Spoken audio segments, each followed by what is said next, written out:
editorial notes about the cult film that may be interesting.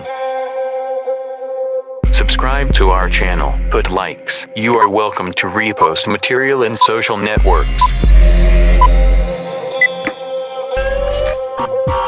When Sin City was released in 2005, noir moved from the category of cinematic term to the section buzzwords. It was talked about in glossy magazines. Glamorous people who missed new ventures were invited to noir parties, and stylish photographers invited clients to noir photo sessions. In Russia, the word penetrated almost every corner of the pop consciousness. Literally everyone, from school children to professors, broadcast about noir.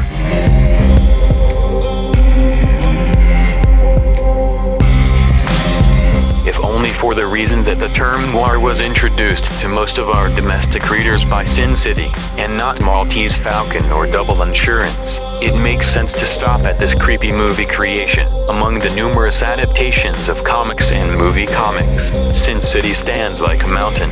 The reason for this lies not so much in the authorship of the original idea, but in the creative team that adapted it for the movie screen. Together with Frank Miller, the author of the series of graphic novels, the film was created by Robert Rodriguez, along with Quentin Tarantino as a special guest director.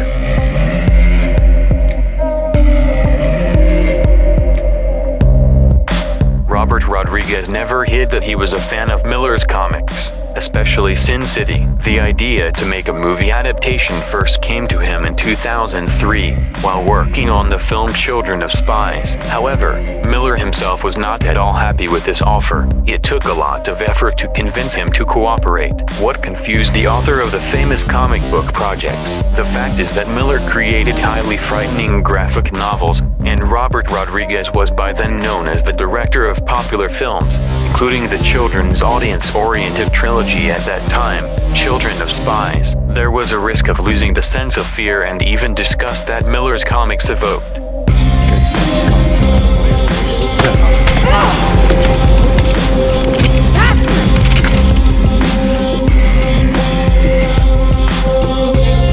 Sin City, or the actual city called Bazin, is a dark place full of skyscrapers and dark alleys. Here you can find really everything: corruption, violence, drugs, terror, and at the same time sincere love, friendship, selflessness and sacrifice. The world of Sin City is full of contrasts. Characters representing the law, politicians, police officers, religious figures cannot and do not want to protect ordinary people.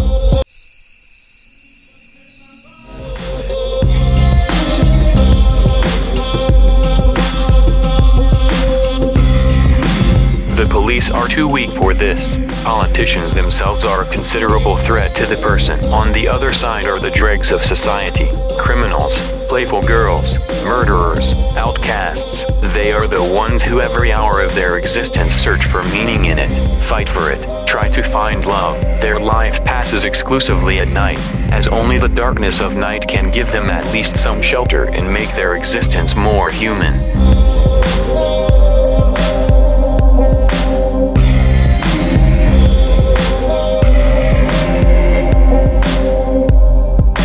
Bazin is not accidentally nicknamed Sin City. In this place invented by Frank Miller, human life is worth nothing. In its appearance, Sin City is the quintessential noirish city, a dark mix of Los Angeles, Chicago, and New Orleans. This city is even scarier and darker than Gotham from the Batman stories. The lords of Sin City are the Rourke family, a cardinal, a senator, and his mad son, the embodiment of repulsive power, mixed up in evil.